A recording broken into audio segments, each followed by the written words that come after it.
best to patch them up. I'd like to think I did my part in combat, too, shooting searing rays of light out of my fingers, stunning enemies with thunderclaps of sonic energy. Sometimes I'd summon a giant badger from the celestial plains and command it to do my bidding. Few things end a fight quicker than a magical weasel chewing on your opponent's leg. I am not a wizard, but I play one every Tuesday night. To be nerdy about it, and trust me, there is no other way to approach this, I am a divine spellcaster, a lawful neutral 12th level cleric. In the world of Dungeons & Dragons, that makes me a pretty major badass. Dungeons & Dragons, or D&D to the initiated, is a game played at a table, usually by around half a dozen participants. It's sold in stores and has specific rules, like Monopoly or Scrabble, but is otherwise radically different. D&D is a role-playing game, one where participants control characters in a world that exists largely in their collective imagination. Even if you've never played D&D, you've probably heard of it.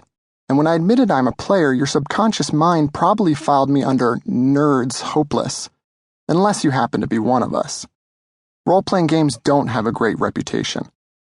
In movies and TV shows, D&D serves as a signal of outsider status. It's how you know a character's a hopeless geek. A rulebook and a bunch of weird-shaped dice is to nerds what a black hat is to the villain in a cowboy movie.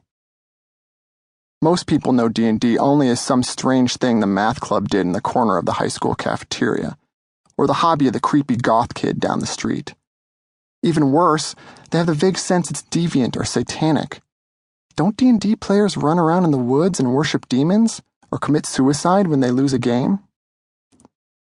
Admitting you play Dungeons & Dragons is only slightly less stigmatizing than confessing cruelty to animals or that you wet the bed. It is not to be done in polite company. But I am immune to your scorn. I know magic.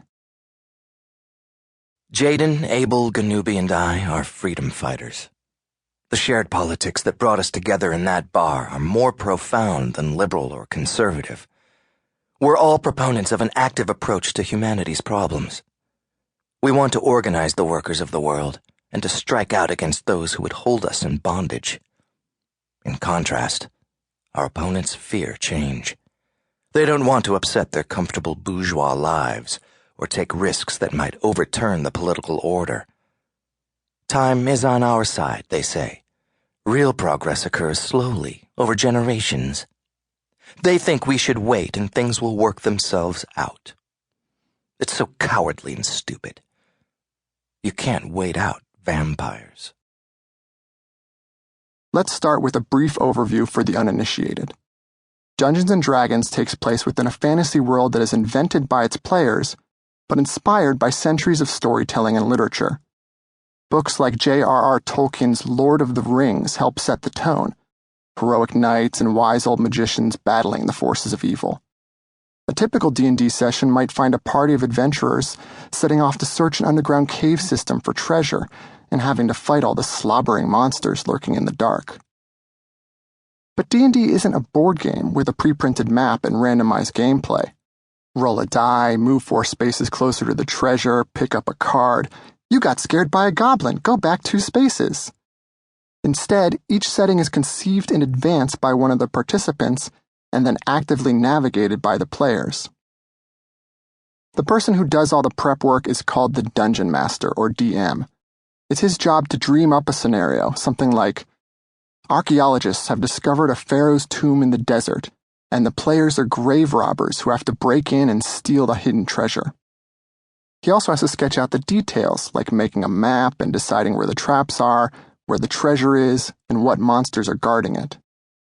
This active creation gives the players an unknown world to explore, and keeps each game session different from the last. It's sort of like sitting down to play Monopoly, except you can't see the names or costs of the properties until you land on them. An experienced DM takes game design even further. He might decide the players should start out in a Bedouin camp near the tomb and negotiate with the sheik to buy a couple camels. He could plan for them to be waylaid by desert raiders on the way to the tomb. And once they've found the pharaoh's treasure, he may ask them to make a moral choice. The treasure carries a curse, and if it's removed from the tomb, the region will suffer 10 years of famine.